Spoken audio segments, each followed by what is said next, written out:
میرے نبی نے فرمایا اکرموا اولادکم، اپنی اولاد کو عزت دو، اور آپ نے فرمایا خیرکم خیرکم لأہلہ، سب سے بہترین مسلمان وہ ہے جو بیوی سے اچھا سلوک کرے۔ اور ایک عورت نے پوچھا یا رسول اللہ میرے خامند کا میرے اوپر کیا حق ہے؟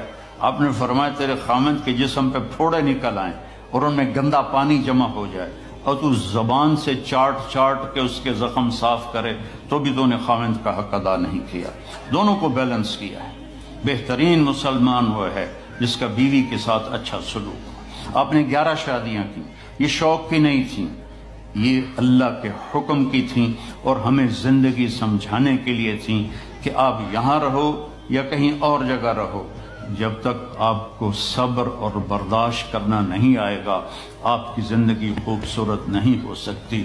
غصے کو پینا سیکھو، غصے کو دبانا سیکھو، غصے کے وقت چپ رہنا سیکھو تو آپ کی زندگی بڑی خوبصورت ہو جائے گی، بہت حسین ہو جائے گی۔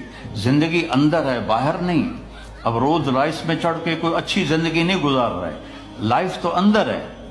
دل دریا سمندروں ڈوبے کون دلاندیاں جانے ہو، وچے بیڑے وچے جھیڑے وچے ونج مہانے ہو، یہ اندر ہے، لائف اندر ہے۔ اور کیا لطف انجمن کا جب دل ہی بجھ گیا ہو، جب اندر بجھا ہوا ہو تو پھر باہر کی چیزیں کوئی مزہ نہیں دیتی۔ عاصم کے مرنے کے بعد ہمیں کوئی شے اچھی نہیں لگتی، حالانکہ لائف ہر نعمت موجود ہے، سب کچھ موجود ہے۔ میرے بیٹے کا نام عاصم تھا جو فوت ہوا ابھی جب 36 سال کی عمر میں، تو کوئی شے اچھی نہیں لگتی کہ اندر ویرانی آ گئی۔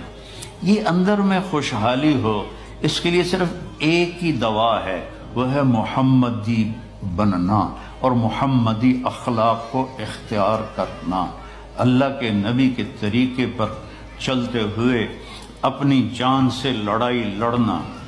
ایک ہمارا دوست تھے، وہ تبلیغ میں گئے تو ان کو داڑھی رکھنے کا شوق ہو گیا، اب بیوی ان کی رکاوٹ بنے، کیا داڑھی رکھو گے تو مجھے طلاق دینی ہوگی۔ اب وہ کافی دیر بیچارے سوچتے رہے، ایک دن ان کو ترکیب سوچی، آ کے بیگم سے کہنے لگے میرا جی چاہ رہا ہے کہ میں دوسری شادی کروں، لیکن میں سوچتا ہوں پہلے داڑھی رکھوں یا پہلے شادی کروں۔